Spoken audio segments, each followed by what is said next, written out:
Hapo ningependa kuzungumzia is what we call fame, kujulikana, and having followers, kutambulika. Maandiko katika Danieli 5 yanasema kuna mfalme mmoja alikuwa anaitwa Belizasha, na wakati alikuwa katika uongozi, siku moja akatengeneza hafla iliyokuwa kubwa sana, akaita wafalme ndio wapate kuja kusherehekea, na akaita makahaba wengi sana. Wakati karamu ilishika na wakaanza kulewa, mfalme Belizasha alitangaza na akasema, edeni kwa hekalu takatifu ya Mungu, muende mtoe vikombe zinazotumiwa na makuhani kuifanya kazi ya Bwana, muniletee tupase kusikunywea sisi pamoja na wafalme hawa na makahaba hawa. Wakati kiburi kilichoinuka na alikuwa ataka kuwaonyesha wafalme wengine ya kwamba hawatoshi, yeye ndio kusema, akatumana kwa hekalu takatifu, vikombe zilizokuwa zimeteuliwa Mungu zichukuliwe azikunywewe makahaba. Wakati tu ziliwekwa, wote walikuwa wamelewa, walikuwa wanainua mikono, wanaimba nyimbo. Waliona tu message imetoka mbinguni mara moja, ikaandika kwa ukuta, ikasema mene mene tekeli na pelesi. Mungu mwenyewe alituma malaika akaandika. Ni kusema ya kwamba Belizasha, umepita laini.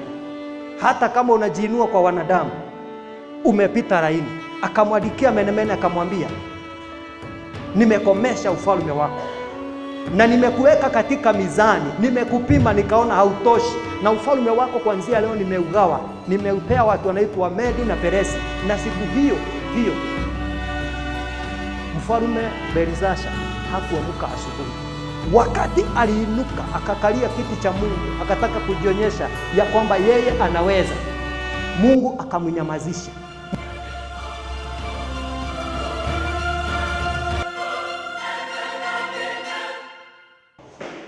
Tumeandamana vizuri na ninatumaini kwamba kuna wengi ambao tumekuwa tukisoma na tumeendeleza kabisa, na ninaamini kwamba siku ya leo tunaweza enda tukitamatisha. Nakumbuka siku ya Jumapili wakati tulikuwa hapa, tulikuwa tunaangazia aina za majaribu, na tukaanzia na the natural temptations, tukanena zilikuwa aina 4.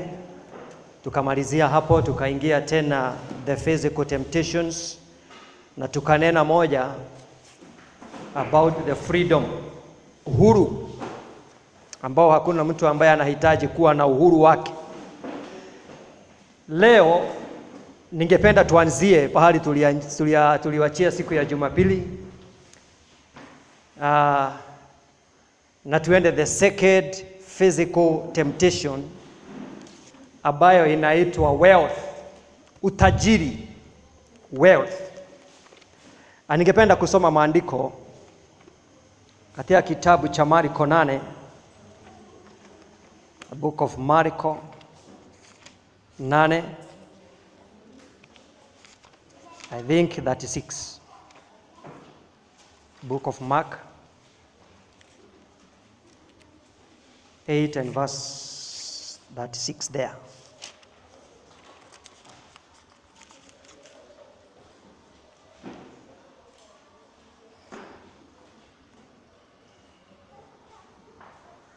And the Bible says in the book of verse 35, for anyone who wants to save his life will lose it, but anyone who loses his life for my sake and for the sake of the gospel will save it.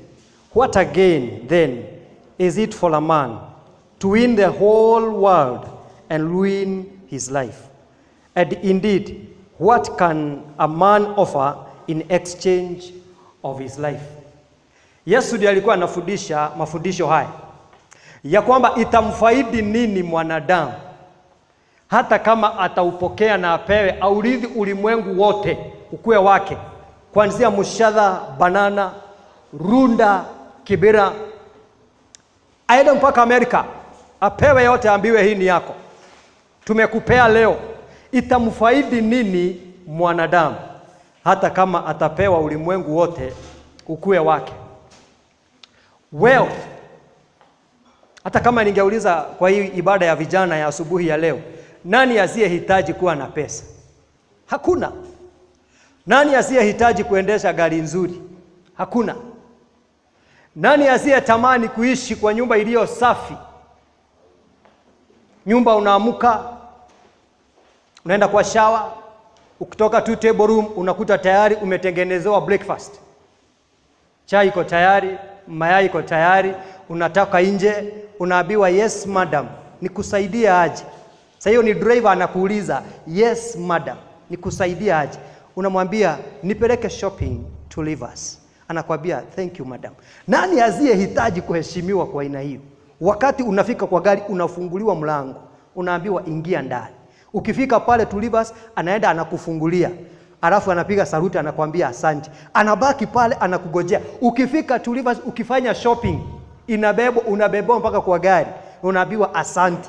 Ukitoka pale kazi yako tu ni kama kubembelezwa. Nani asiyehitaji kuwa na utajiri? Kila mtu anahitaji kuishi maisha ambayo ni ya kifahari.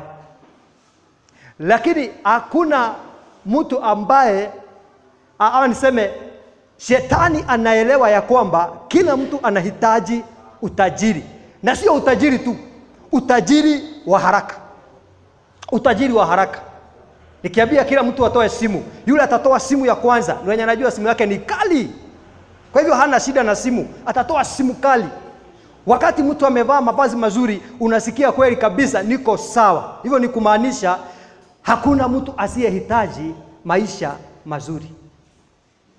Nimepata watu ambao wameanza kusoma, pengine wametupita kiasi, wameenda college.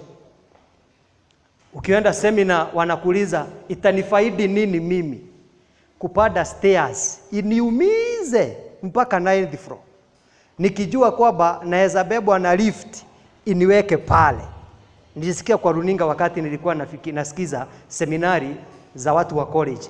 Hivyo ni kumaanisha ya kwamba yeye hajali kwa vyovyote vile itamugharimu nini. Bora tu anaweza amuka asubuhi moja ajipata yako 9th floor. Ile kitu ambayo kwa ufalme wa Mungu haiwezekani. God is a God of order. Wezi amuka nikiwa mkulima asubuhi ya leo niende shambani nipande mahindi. Alafu niamuke kesho niambie bibi yangu ya kwamba naenda kuvuna yale mahindi ambayo nilipanda jana. Haiwezekani, because our God is a God of order. Kwa hivyo shetani anatambua hivyo, hakuna mtu asiyehitaji utajiri wa haraka. Na ndio Yesu akamwambia itakufaidi nini hata ukipewa ulimwengu wote na ukapoteze nafsi yako. Watu wameenda tu an extreme ya kujiingiza katika mambo ambayo ni ya dhambi. Unajua watu wanalebesha dhambi, zinapewa majina masafi. Sasa watu wa kule college wakati wanafilisika, wanatafuta wale wazee ambao wako na pesa. Badala ya kusema nataka kuingiza katika dhambi, anasema nataka kutafuta sponsor. Sponsor ni kizungu ambao ni tamu. Sponsor. Hata ukiongeleza wazee hawajui what is a sponsor. Badala ya aseme ya kwamba nataka kuingia katika dhambi na usinzi, anasema nataka kutafuta sponsor. Wale waliozeeka kabisa wanasema nataka kujipanga, nijiwekee mpango. Wanajaribu kulebesha dhambi. Ibilisi anajua ya kwamba kila mtu ana uhitaji utajiri, na tena utajiri wa haraka sana. Lakini itamfaidi nini mwanadamu? Kwa hivyo wengi wamepatikana kwa sababu ya udhaifu wa kuhitaji utajiri wa haraka. Wamejipata mpaka wamejiingiza katika kumiabudu miungu ili iwasaidie kutajirika haraka. Lakini itamfaidi nini mwanadamu hata kama utaupokea ulimwengu wote na ukapoteze uhai wako? Nataka kusema wacha Mungu akutembeze in the right process, kwa utaratibu wa Mungu. Usidanganyike. In this world we don't have competition. Kuna watu ambao mimi tulikuwa tunashiriki na wao, tulikuwa tunasoma na wao, wakanitangulia. Saa hizi mimi nikitembea miguu, wengine wanatembea na magari ya kifahari. Because we are not competing in this world. Kuna jinsi Mungu anatupa neema. Kuna wengine labda tumekaa na wao leo, lakini after 20 years hamutaweza hata kusalimiana. Wengine watakuwa CEOs za kampuni kubwa. Because God gives grace. Anafurahisha anayependa kumfurahisha, anabariki anayependa kumbariki. Nataka kusema ya kwamba let God take you through the process. Usidanganyike ukakibiria vitu ambazo ni za haraka. Let God take you through the process. Ndio hata ukipewa 1 million today, utajua ya kwamba niko na nguvu ya kuweza kustahimili hii milioni moja, because I know the process. Wale watu ambao wanaharibiwa na huu utajiri wa haraka ni wale watu ambao hawakujua the cost ya kutafuta utajiri. So God takes us through the process ndio tupate kuelewa ya kwamba how to handle things in our life. Kwa hivyo usidanganyike, usikibishane na wengine. Adui asikudanganya kwamba ukaingie katika dhambi ndio ukapate kutajirika haraka, because it won't profit you anything. Kuna watu ambao walikuwa matajiri, walikuwa wanajulikana. Hata huko kwa Abu tulikuwa na wao walikuwa wanajulikana. Mimi wakati wetu tulikuwa tunajua jenga Karume, wachana na wengine. But being rich haitakuzuia ya kwamba utalala kama wengine na utajiri wako wote hautaubeba. Let God be your wealth. Hata kama utatafuta rasilimali na utajiri, let the center of your wealth be God. Bwana asifiwe sana. Na Mungu atusaidie ya kwamba tusikue kama kizazi ambacho tuko nacho kwa wakati huu, ambacho kimeshikwa mateka na utajiri wa haraka, ambao wanaingia katika dhambi ndiposa wao wenyewe wapate kujifanikisha. Bwana asifiwe sana. Jambo la tatu hapo ningependa kuzungumzia is what we call fame. Kujulikana and having followers. Having followers, kutambulika. Maandiko katika Danieli 5 yanasema kuna mfalme mmoja alikuwa anaitwa Belshazar. Na wakati alikuwa katika uongozi, siku moja akatengeneza hafla iliyokuwa kubwa sana. Akaita wafalme ndio wapate kuja kusherehekea, na akaita makahaba wengi sana. Wakati karamu ilishika na wakaanza kulewa, mfalme Belshazar alitangaza na akasema, edeni kwa hekalu takatifu ya Mungu, muende mtoe vikombe zinazotumiwa na makuhani kuifanya kazi ya Bwana, muniletee tupase kuzikunywea sisi pamoja na wafalme hawa na makahaba hawa. Wakati kiburi kilichoinuka na alikuwa ataka kuwaonyesha wafalme wengine ya kwamba hawatoshi, yeye ndio kusema, akatumana kwa hekalu takatifu vikombe zilizokuwa zimeteuliwa Mungu zichukuliwe azikunywewe makahaba. Wakati tu ziliwekwa, wote walikuwa wamelewa, walikuwa wanainua mikono, wanaiba nyimbo. Waliona tu message imetoka mbinguni mara moja, ikaandika kwa ukuta, ikasema mene mene tekeli na pelesi. Mungu mwenyewe alituma malaika akaandika. Ni kusema ya kwamba Belshazar, umepita laini. Hata kama unajiinua kwa wanadamu, umepita laini. Akamwandikia mene mene, akamwambia, nimekomesha ufalme wako na nimekuweka katika mizani, nimekupima nikaona hautoshi, na ufalme wako kuanzia leo nimeugawa, nimeupea watu wanaitwa Medi na Peresi. Na siku hiyo mfalme Belshazar hakuamka asubuhi. Wakati aliinuka akakalia kiti cha Mungu, akataka kujionyesha ya kwamba yeye anaweza, Mungu akamnyamazisha. Mfalme mwingine Herodi, Kitabu cha Mitume 12, wakati alitafuta Yakobo brother ya Peter na akamuua, akamuchinja, akakibia akatafuta Petro naye akamshika, akamweka gerezani. Kanisa lilikuwa linaomba. Mungu akamtuma malaika akamwambia, enda ukafungulie Petro na aende zake. Petro akafunguliwa usiku, mnajua habari hii, na akaenda zake. Lakini asubuhi wakati Herode aliamka, akapata Petro ambaye alikuwa anataka kumchinja, ya kwamba ametoka usiku na amepotea. Wale askari wote ambao walikuwa wamemwekea ulinzi wakashikwa na akawachinja.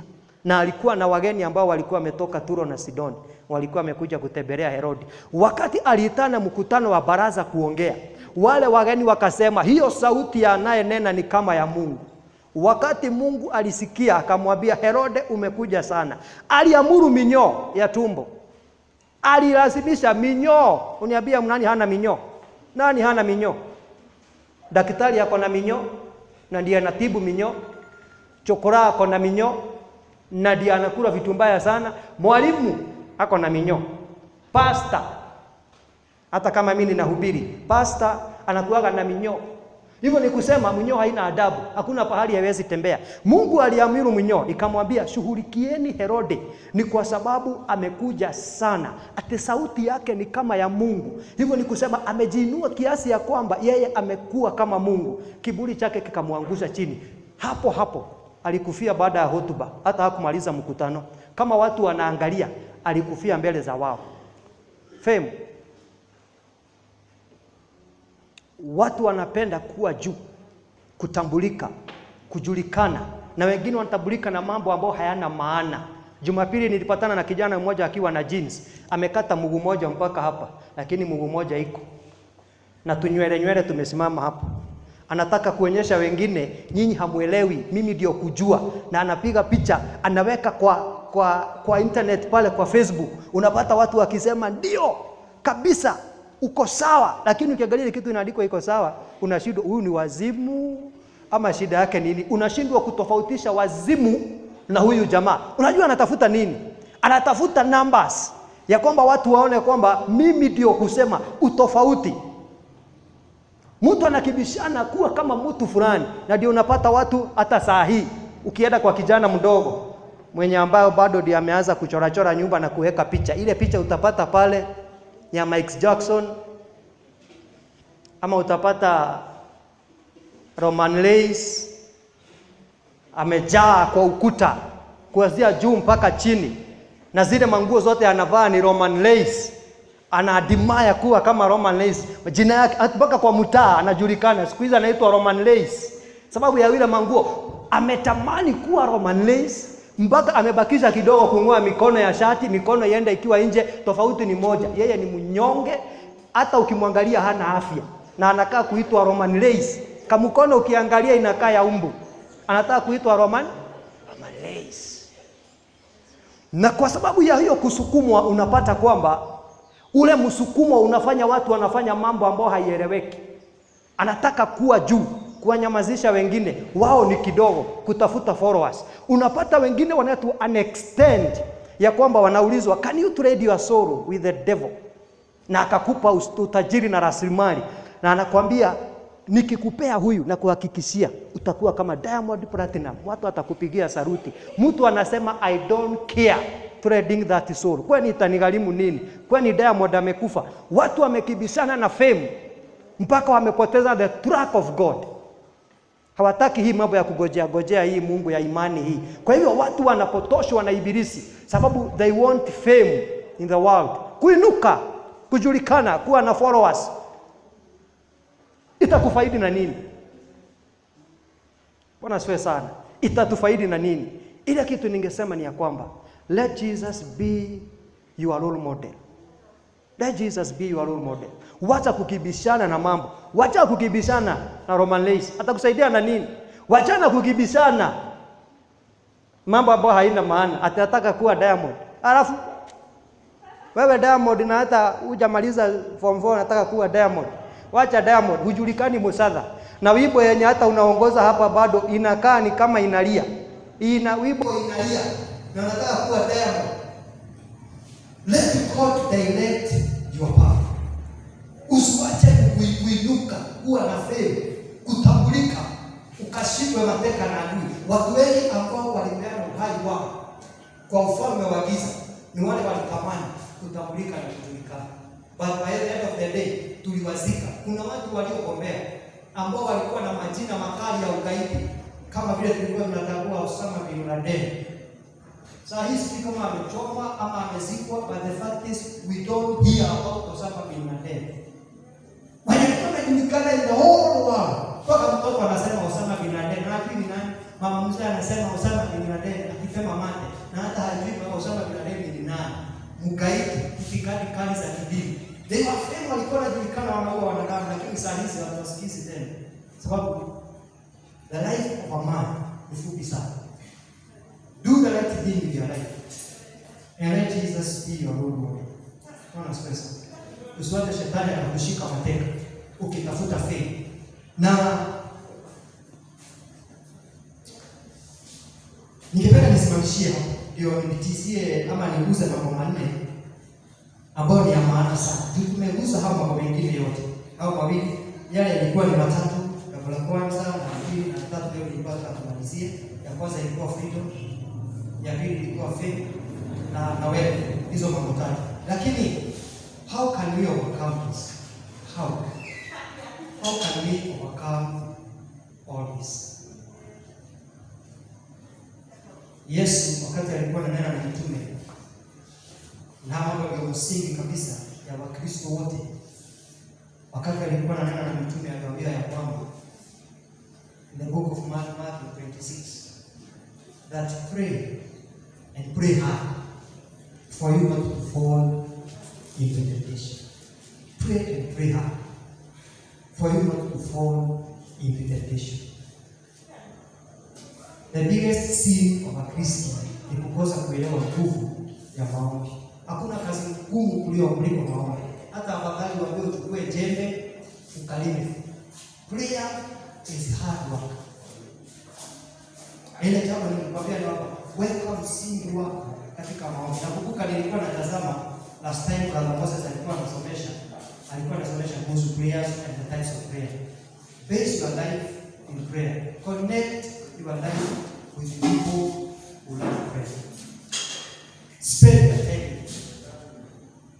So wakati tunapoomba, most of the time we don't fall into temptation. Prayer is the power of the people of God.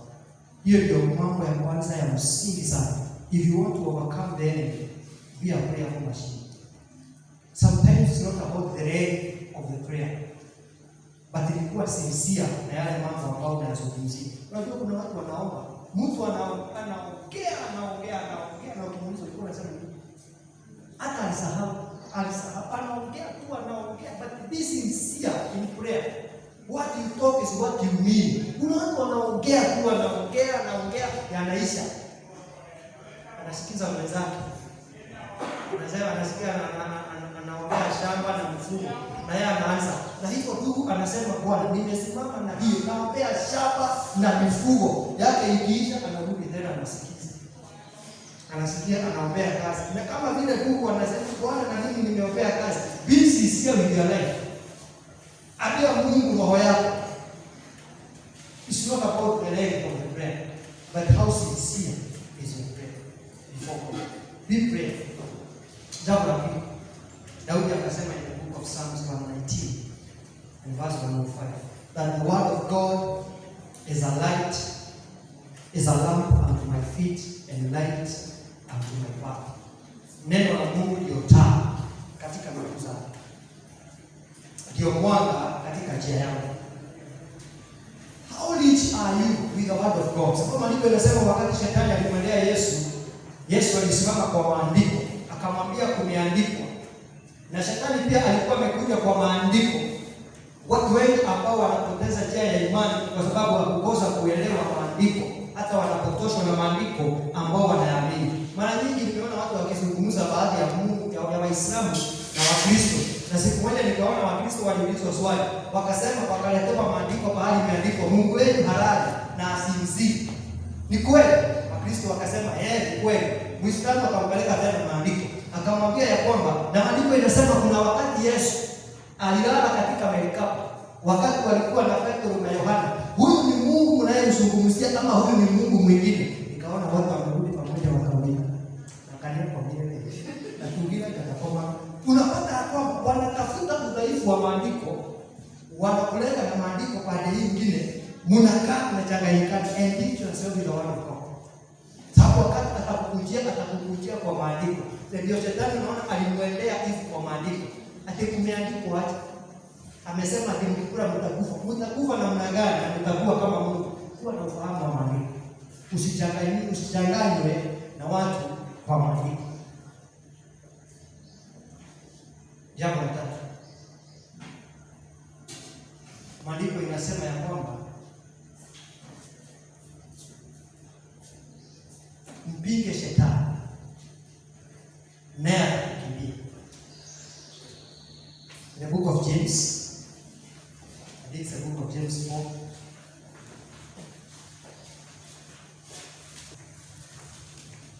Kwamba mpige shetani. In the book of James 4 and verses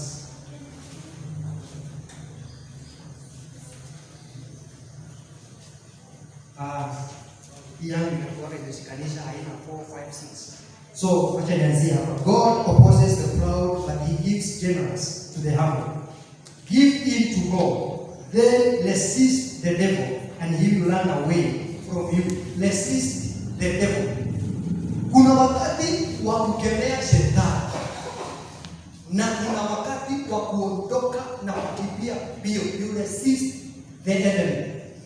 Maandiko inasema siku moja Yusufu, ambao wanasoma historia ya Yusufu, akakujiwa na bibi ya Potiphar, one of the leaders of ufalme wa Herode. Alikuwa ameandikwa kazi kwake. Mkewe akamkujia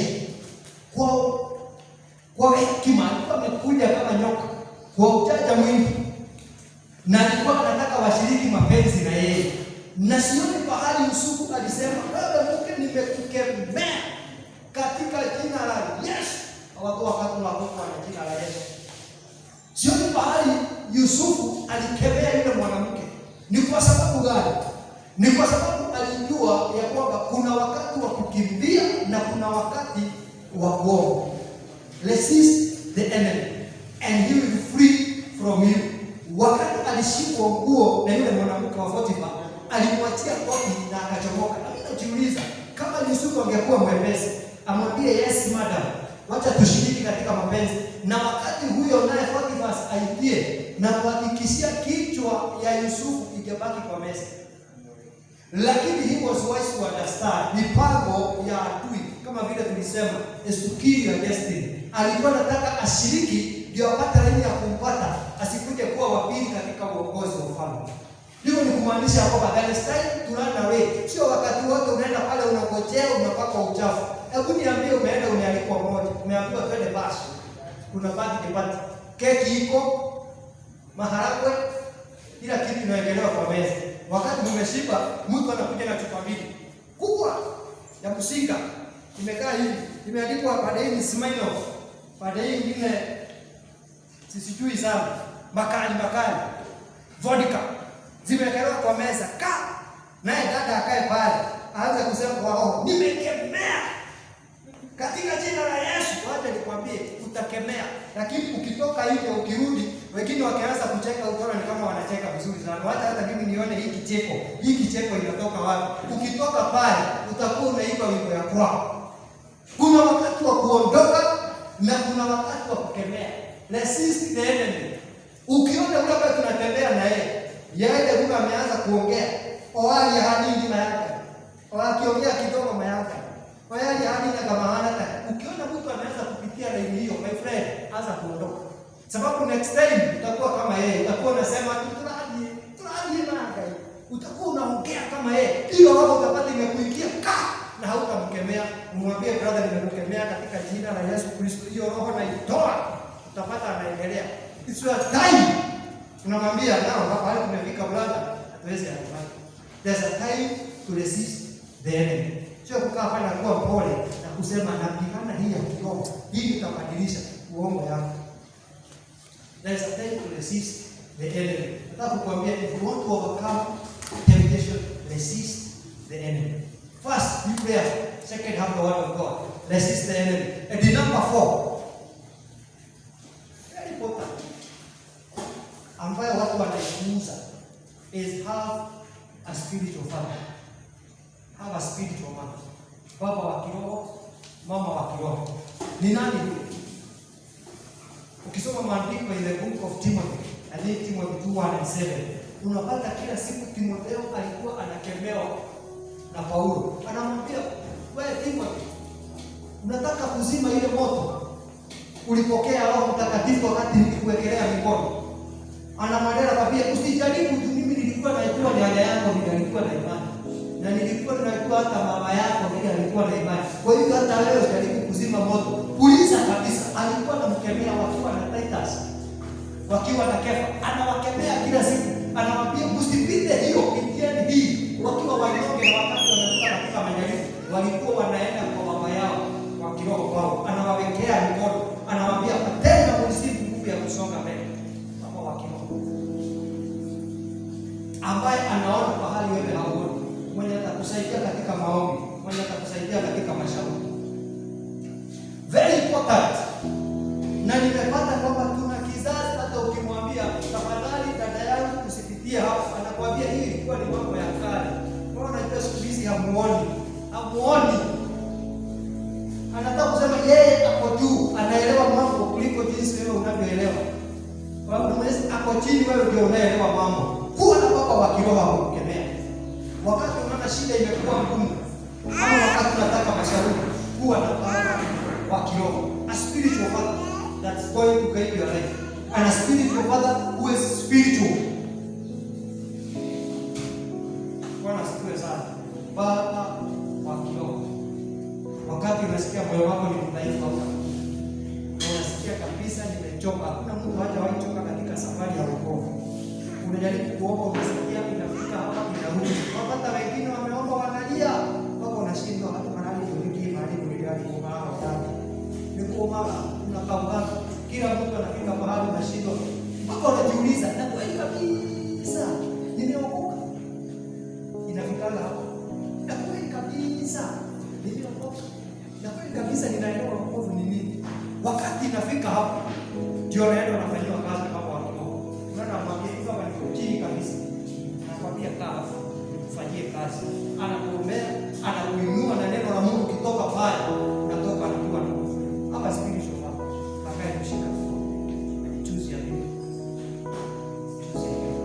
Bwana asifiwe sana. Tembea na watu wa imani. Ambao watajenga mambo yao katika safari ya kwenda mbinguni. Kwa hivyo for us to overcome, nilikuwa nataka kumaanisha kwamba we have the word of God in us, we be prayerful, we resist the enemy, and above all, we have a spiritual father to guide us in the way to heaven. Kuna sababu ilifanya Yoshua akapewa Musa. Kwa hivyo Musa alikuwa father to Joshua. Elijah was a father to Elisha. And Paul was a father to him. Even as we need fathers. Na tunaona kuna wachungaji, wapatro, na wengine ambao kusaidia katika safari. Kwa hivyo tutafikisha hapo ndio tupate kuendelea na mambo zingine za ibada.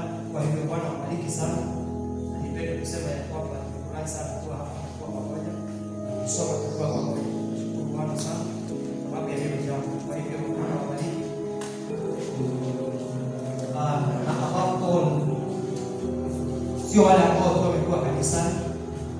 Kuna wale ambao wamekuwa makanisa mengine, hata kwetu kuna watu ambao tumekuwa tunashiriki na wao na wamekuwa wakisikiza na wakifuata. Kwa hivyo usidhani ya kwamba wakati tunanena hapa tunanenea waliokaa chini peke yake. Kuna wengine mpaka wako nje ya kanisa, na tungependa pia hata wao kuwapea nguvu, kuwapea kwamba wakaze katika safari, wasikubali kuangusha na ibilisi, watie imani yao kwa Bwana ya kwamba they become prayerful machine. Hata kama wengine wanaenda wakitimia na wakizima moto ya kiroho, ya kwamba wakubali wao kuinua nafsi zao kwa Bwana, kuweka matumaini kwa Bwana na kung'ang'ana katika safari, sababu safari hii ni safari ambayo safari ya tuwe ni njia ya kupigana vita iliyokuwa na vita safi ya kiroho. Kwa hivyo walio nje ya kanisa na makanisa mengine pia watitie nguvu, watikaze katika mwendo na tutabarikiwa zote kwa pamoja. Ningependa kushukuru Baba katika jina la Yesu Kristo, tunamshukuru kwa wakati huu. Asante kwa kipindi ambacho tumekuwa nacho, umetujuza, umetunenea, umetufahamisha. Na katika yote tunamshukuru Bwana. Tunaombea vijana hao wanapotembea katika safari ya imani. Endelea kuwapa nguvu katika njia ya wokovu. Endelea kuwafariji. Na tunaamini ya kwamba they will become prayerful in their life. Wasaidie kujihami na neno